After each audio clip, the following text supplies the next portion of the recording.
Hey everyone, it's Looney, and I'm about to go through what I think is very badass. Like today, I told myself I'm going to try to do a level 3 raid without using any legendaries. So for those of you wondering if you can solo a Machamp, how high of a trainer do you have to be to solo a Machamp? I think it's a level 32 and a half, because the highest powered up Pokemon that I used for soloing Machamp earlier today was an Espeon at level 32 and a half.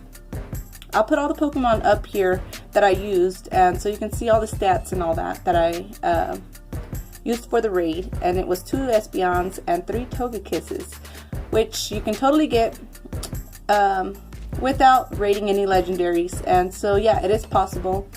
And yeah, I did this just to show you guys that you can beat a level 3 Machamp raid without any legendaries. So that's the first one we're going to see here. Alright, get ready for this. Here we go, we're at a Machamp raid. This is earlier today. I really didn't know if this was going to happen or not, you guys, but I was like, oh, I hope so. I used Pokegenie to try to figure it out, by the way. That's another thing about Pokegenie. You can figure out if you can beat level 3 raid bosses or any raid bosses with certain Pokemon. It really only tells you like 6 of this kind will beat a Machamp, or 6 Togekisses, or 6 Espeons, or whatever, you know. And so then I didn't have 6 of any of those, the lower ones that I could find, except for 2 Espeons and then 4 Togekisses. So all the Togekisses here are definitely less than level 30. So I have to say that according to this, if you're level 30 and you have these Pokemon maxed out, or even at least the Espeons, you should be able to beat a Machamp raid. So that's what we're about to watch. I swear to God, I was so nervous during this raid. I was just tapping with my life. I was just tap, tap, tap, tap, tap. I did not dodge. By the way, I never dodge in any raids, ever. Like, I just don't. I feel like it's just a waste of time. So yeah, I'm just like continuously tapping here. The next raid that I'm about to do, I can't say that you can do it at a lower level, but I definitely didn't use any legendaries. But we'll get to that in a few minutes. Also, today we got the global rewards unlocked, which was so badass, which happens every year, by the way. Every year around this time we have global research challenges during GoFest in Chicago. While that's going on in Chicago, we have challenges that we have to complete, and then at the end of that event, which is usually 3 days, if we complete all the research that the professor gives us, then we get all these rewards. So we have double catch candy. So every Pokemon you catch, if you use a pineapple, you'll get 12 candies. That's the way to do it. So right now, if you catch anything and you want 12 candies of that Pokemon, use a pineapple on it. And then twice hatch candy. Nothing you can do to increase that, but go and walk, hatch your eggs. And then half hatch distance. So go walk and hatch those eggs. And then one guaranteed rare candy per raid, which I think that was already so. It seemed like it. Like, why hasn't that always been a thing? That should always be a thing. We should always automatically get 1 rare candy. I don't like that part. Okay, so yeah, a 10k egg will only take 3.3 kilometers to hatch, and then a 7k egg 2.33 kilometers, and then a 5k egg 1.67 kilometers, and the 2k egg only 0.67 kilometers. Super cool, because the reason that is so cool, forget about the fact that it takes half the distance, but the stardust that you get from hatching eggs. Hatching eggs is the best way to get like so much stardust. If you use the star piece and you put them all to incubate at the right time all together, and use the star piece at just the right time right before they all hatch, you'll get so much stardust. Not that I have any, and the reason I don't is because I invested right away so that I could do a Kyogre raid today with just 4 people. And you guys will see that at the end of this video. Or you could just go ahead and fast forward. So yeah. Pretty exciting. So yeah, at the beginning I did say that you'd have to be at minimum level 32.5 to beat a Machamp raid on your own. But what I meant to say was level 30.5, because you can always power up Pokemon up to 2 levels higher than yourself. So if you're level 30, you can power up espeons up to level 32.5.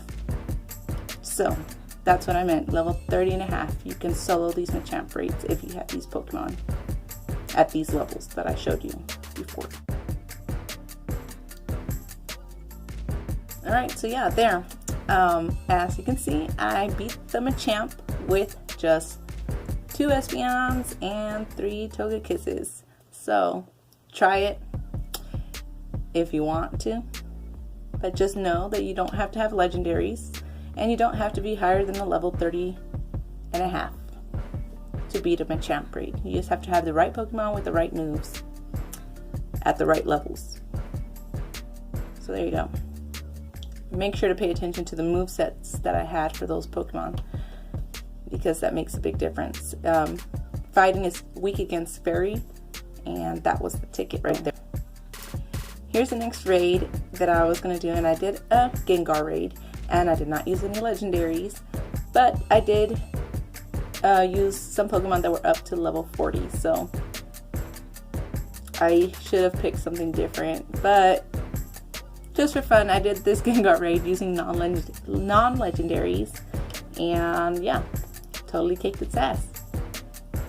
So I'm just gonna fast forward through this one.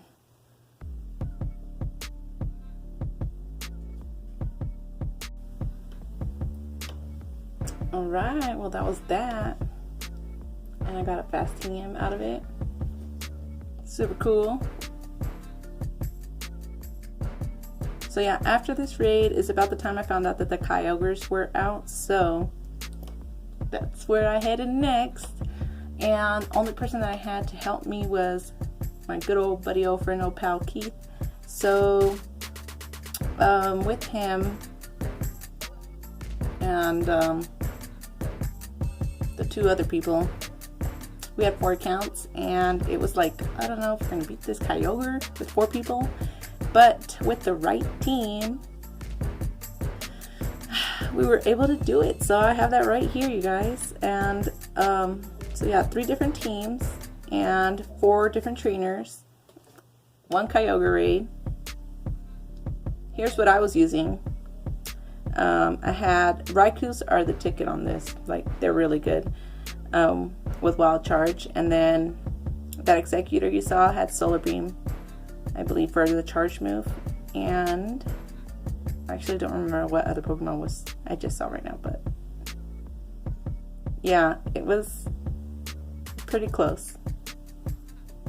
So I'll let you guys watch this.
Boom, done.